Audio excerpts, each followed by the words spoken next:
the promising area of energy, including the shipments of hydrocarbons and the construction of the Pakistani stream gas pipeline from Karachi to Lahore. This is our flagship project. And today we remember that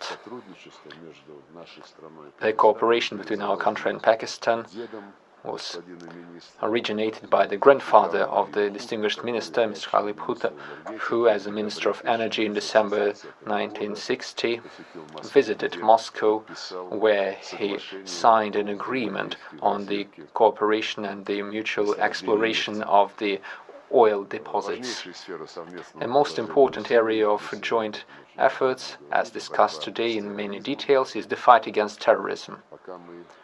As we were holding the talks, we received a message of another terrorist attack by a mosque in Peshawar.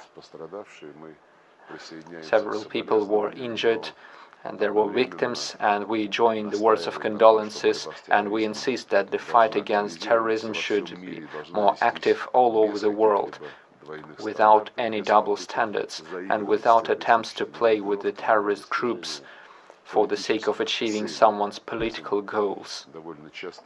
This is what is being done quite often by some of our Western colleagues. We decided to continue the practical partnership in the anti-terrorist track, both bilaterally through the relevant work groups at the level of Deputy Ministers of Foreign Affairs, and multilaterally, first of all in the United Nations and in the Shanghai Cooperation Organization. We are satisfied with the current status of the Russian-Pakistani military cooperation. We support regular contacts between the heads of the defense ministries, the heads of the general staff, and we also conduct regular joint exercises for military training, battlefield training, including the exercises for improving the anti-terrorist capacity. We continue providing training for the Pakistani servicemen in the institutions of the Russian Defense Ministry. We also talked about the plans to build up the humanitarian, cultural and educational links. We are satisfied to note that the Pakistani universities, in particular universities of Balochistan, Peshawar and Islamabad, have expressed their interest for creating the centers for Russian language. And we continue to provide state scholarships for Pakistani citizens in our Russian universities. We have a positive outlook of the dialogue between our foreign ministries, including the dialogue within the framework of the United Nations, the global organization. This helps us find more efficient solutions for the current regional and international issues. Naturally, we spend a lot of time talking about the situation in Afghanistan, which is directly linked with the task of eliminating the terrorist threats in our region. Since, unfortunately, the threat still exists in the territory of Afghanistan, but efforts are being taken, and we have agreed to use the capacities of the SCO, in particular the SCO Afghanistan Contact Group. We have a shared interest in building up cooperation within the SCO. We agreed that this is a very promising format of multilateral diplomacy, of multipolar diplomacy, and the efficiency of this organization is proven by the rising interest from the other countries for closer cooperation with the organization and even joining it as members. I have shared my views of the situation related with the consequences of the Western activities to use Ukraine to launch a hybrid war against the Russian Federation, including the creation at our borders of direct threats to Russian security, including the consecutive policy to turn the Kiev regime into a tool for destroying all the rights of the Russians and the Russian speakers of the eastern and other regions of Ukraine. We are in favor of the position And we need for the global community to realize the seriousness of the situation and take consideration of the proposals that used to be voiced in the European continent and now are being voiced in the global context, for the need to find common approaches for security based solely on the principles of equal and indivisible security for each and every state of our planet. We are grateful to our Pakistani friends for their impartial and balanced position on the matters which are currently discussed on the global agenda in the international organizations under the pretext of the Ukrainian conflict. The visit of the minister was very timely, and we have a clear confirmation of our mutual aspiration to expand cooperation in all the areas. We will continue supporting each other. Excellency, Foreign Minister Lavrov, distinguished members of the media, ladies and gentlemen, Assalamu alaikum. First of all, I would like to thank His Excellency Mr. Lavrov for the warm welcome.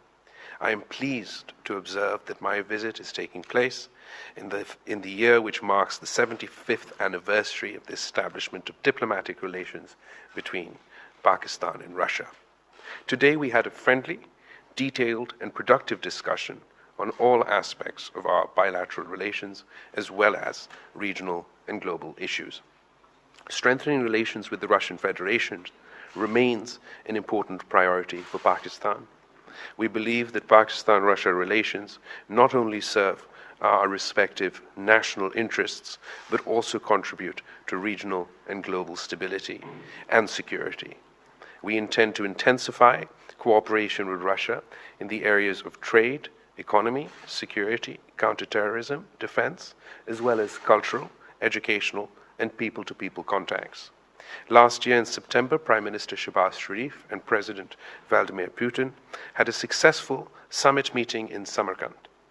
Just recently, the 8th session of the Pakistan-Russia Intergovernmental Commission on Trade, Economy, Scientific and Technical Cooperation was held in Islamabad.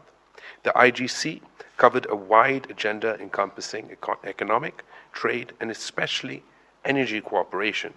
Pakistan views Russia as an important player in the West, South, and Central Asia. Pakistan and Russia have good cooperation on Afghanistan. We aim to continue cooperation with our Russian friends on realizing our common goals of peace and stability in Afghanistan.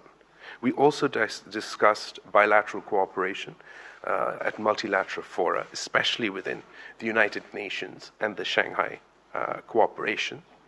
We have a firm belief that all conflicts can be resolved peacefully and that there are no obstacles which diplomacy cannot surmount.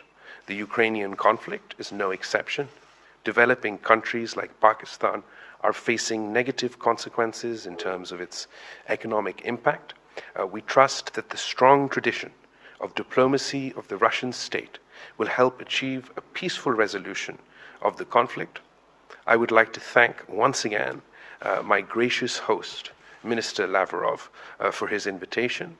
We hope to continue high-level contacts and reiterate Pakistan's commitment to deepening and strengthening relations with the Russian Federation. I thank you. Please, the Pakistani television. Assalamu alaikum, good afternoon. Mr. Bilawal, Bhutto, Zardari sahab, this year Pakistan and Russia are celebrating 75th anniversary of the diplomatic relations. Your grandfather, Zulfikar Ali Bhutto, tried to deepen relationship with Soviet Union, whereas your mother, Mohtarma Benazir Bhutto, and your father, Mr. Asif Ali Zardari, made all efforts to establish good ties with Russia. Today, how do you see this relationship between two countries? Thank you so much for your question, particularly noting the three-generational input from my family in enhancing Pakistan-Russia relations. As the Foreign Minister noted, Shahid Zulfikar Ali Bhutto, when he was Energy Minister, Foreign Minister, and Prime Minister, worked on enhancing bilateral relations. As you mentioned, Shahid Mohtarma Benazir Bhutto, in her term as Prime Minister, made her efforts. My father, President Zardari, when he was President of Pakistan, contributed in his capacity to the enhancing of bilateral relations between Pakistan and Russia, and I'm particularly proud that as Foreign Minister of Pakistan, I too will now be playing my part in enhancing bilateral relations between Pakistan and Russia.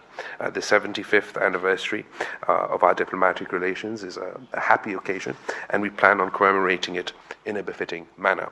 Our growing relations are characterized by increased pace of high-level exchanges, including the summit meeting last year in September in Samarkand, and our communication ministers visited Moscow last November for the signing of an agreement on international road transport. Our Minister of State for Petroleum had fruitful meetings in Moscow in December 2022 and on expansion of energy cooperation. And as I already mentioned, we have held a successful 8th session of the Intergovernmental Commission in Islamabad earlier this month. Also, the special representative of Russia and Afghanistan visited Islamabad. There is will and enthusiasm on both sides to not only follow up through with our existing plans for cooperation, but also to look for new vistas of cooperation for a brighter future between our two countries. Thank you. Уважаемый Sergei Viktorovich, Distinguished Minister Lavrov, previously there used to be 2 direct flights between Moscow and Karachi. Are you discussing the possibilities of renewing the flights between the 2 countries? Yes, we are discussing the possibility of renewing the flights between the relevant authorities, the civil aviation authorities of Russia and Pakistan. As you know, we attach special importance to the commercial component, and we are considering this matter. Thank you. The next question from Lenta.ru agency. Valentina Schwartz. Good afternoon. I have a question for each of the ministers. A question for Minister Lavrov. The partnership in the SCO is one of the most important tracks of cooperation between Russia and Pakistan, and many countries are expressing their interest in joining this organization. Could you tell which countries could enter the SCO this year, and are you expanding the list of the candidates for membership in the organization? Perhaps there are some new countries. And a question for the Minister of Foreign Affairs of Pakistan. In the previous weeks, Russia and Pakistan have been actively talking to sign a deal on the oil supply. When can we expect the signing of the deal? And has Pakistan managed to receive guarantees from the United States that they would not block the deal or introduce the secondary sanctions? And what currency will be used to pay for the Russian oil? Thank you very much. As for the question regarding the expansion of the Shanghai Cooperation Organization, we are expecting the membership of the Islamic Republic of Iran as a full-fledged member, and we have also started the official procedures for the Belarus for joining the organization, and there is a number of countries who have received the status of the dialogue partner, including numerous Arab countries. The list is in open access and you can see it for yourself. Thank you for your question. Indeed, we've had and continue to have detailed conversations on energy cooperation between Pakistan and Russia. As you may be aware, Pakistan faces severe energy crises and problems. We are faced with an exorbitant import bill as far as hydrocarbons are concerned, and I am expecting positive progress on our discussions between Pakistan and Russia on energy cooperation. The recent visit to Pakistan also, I've received incredibly positive feedback on the topic. And it's far for other countries. I expect them not to interfere in the bilateral relations between Pakistan and Russia. We absolutely will do whatever is necessary to provide our people with the necessities that they require. The people of Sindh, the people of Balochistan, the people of South Punjab, the people of South Pakhtunkhwa were devastated by the most historic climate catastrophe that we have ever witnessed in the floodings that we faced last year. As a result of that, we have severe economic challenges that Pakistan are facing at this point in time, and we will certainly do whatever we can to alleviate, to reduce the difficulties that the poor people of Pakistan are facing. Пожалуйста, известия. Известия agency, please. Здравствуйте, у меня один вопрос для обоих министров. Good afternoon. I have a question for both ministers. What is the status on the construction of the Pakistani stream, and when will we see the implementation of the agreements? Let me start, if I may. We've already said that this is a matter that was discussed during the Intergovernmental Commission session on the Trade and Economic Cooperation, which took place 10 days ago in Islamabad. We are currently in the advanced stages of work on the agreement, and I am sure that in the near future we will see more progress. And on this matter, I would like to talk in more detail about what was mentioned in the question for my colleague regarding the guarantees of the United States that they would not interfere with our energy deals. They will make obstacles, I'm sure, since the United States has no shame and they act in a very arrogant manner and saying to everyone that they should not deal with Russia. There were recently threats for China as well as India and Turkey. There is essentially no country which hasn't received such neo-colonial messages from the United States.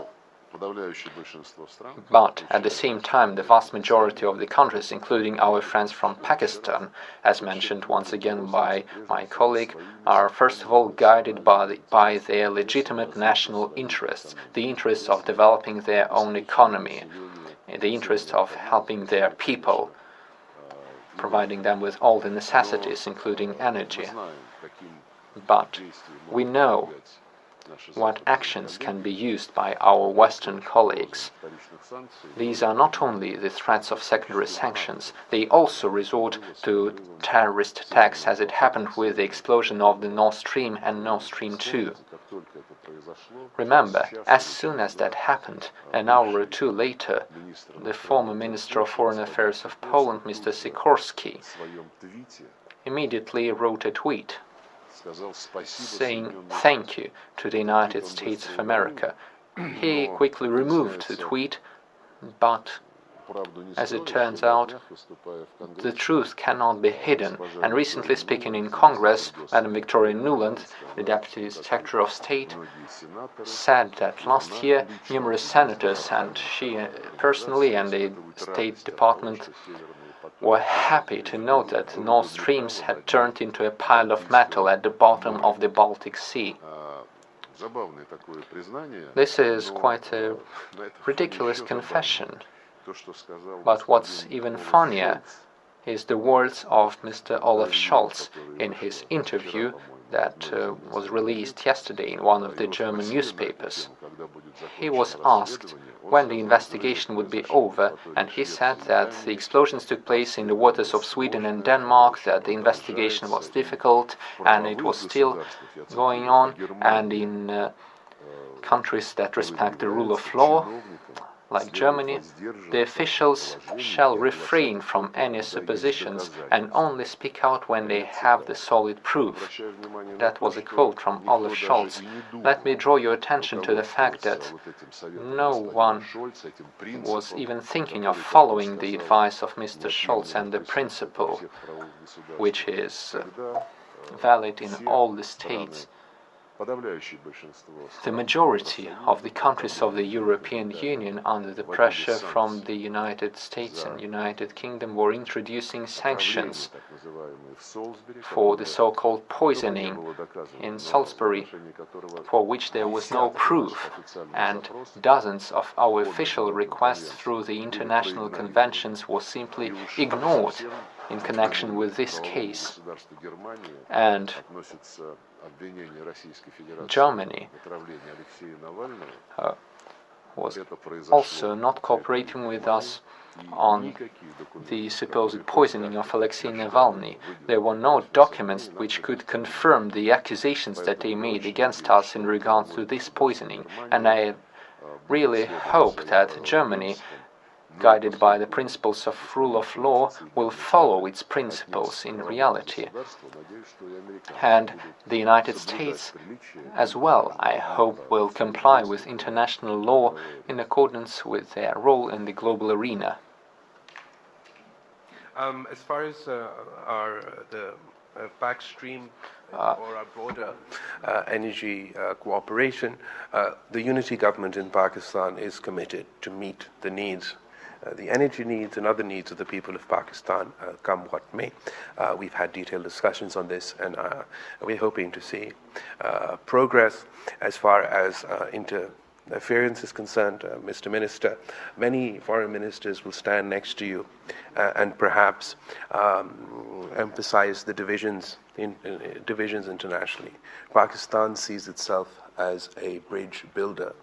We want to see cooperation regionally, internationally, and even between the great powers. We value our relationship with Russia. We don't see it as contingent to developments in international relations. We equally value our relationship with the United States and with Europe. Pakistan will consistently be a voice for peace, dialogue, and diplomacy in the international community. We have consistently advocated for a peaceful resolution to these disputes that obviously affect the people of Russia, affect the people of Ukraine, affect the people of Europe, affect the people of America, but also affect the people in the developing world. And we are hopeful that dialogue and diplomacy will prevail over polarization and conflict. And the final question from the Sputnik agency. Good afternoon, Ksenia Shikalova, Sputnik Information Agency. I have a question for both ministers. According to the official statements, the meetings of the group of the Afghanistan neighbors at the ministerial level will take place in the first quarter of this year. Do you have the date and the venue for this ministerial meeting, and what are the matters that will be discussed during this meeting? And at this point, do we have an understanding regarding the creation of an inclusive government in Afghanistan, as declared by the global community as a condition for the official recognition of the current Taliban authorities in the country? Thank you. Well, in order to be more specific, let me note that the establishment of an inclusive government in Afghanistan is not a condition stated by the international community. This is a commitment that was stated by the Taliban itself as they came to power in Afghanistan. They said that the establishment of an inclusive, multi-ethnical government would be one of their goals, and the global community naturally expects them to comply with their commitment. This, along with other matters, will be of principal importance for the international legal recognition for this government. At the same time, the lack of an agreement at this stage is not considered as an obstacle to build up cooperation and full-fledged dialogue with Kabul, with the Taliban, including dialogue to promote the establishment of an inclusive order and government that you mentioned. This topic, as well as the matters related with overcoming the issues in and around Afghanistan, is discussed at numerous events, and Russia makes its contribution and organizes meetings within the so-called Moscow format Another meeting took place last autumn, and our friends in Uzbekistan also express their active interest, and the format of Afghanistan neighbors is exactly the right format that they want to promote. Similar topics are promoted in similar formats of Afghanistan neighbors by the representatives of the People's Republic of China. The meeting is expected to take place in the first quarter of this year, that's right. As for the venue for the meeting, this will be announced later, and we will be ready to share this information with you as soon as we have it. And together with our colleagues from Pakistan, we have good cooperation in this track. Same question for you. As far as Afghanistan is concerned, I think that Russia and Pakistan have a lot in common in the way we view things. And I absolutely endorse what the foreign minister is saying. Whether it is the issue of an inclusive government, whether it is the issue of terrorism, whether it is the issue of rights, these are not prerequisites or demands from our side. These are promises that the interim government of Afghanistan made with the international community. These are promises that the interim government of Afghanistan made with their own people. And I believe that it would help us help them if they were to fulfill their commitments to their own people. Спасибо. Thank you. Thank you so much. Thank you.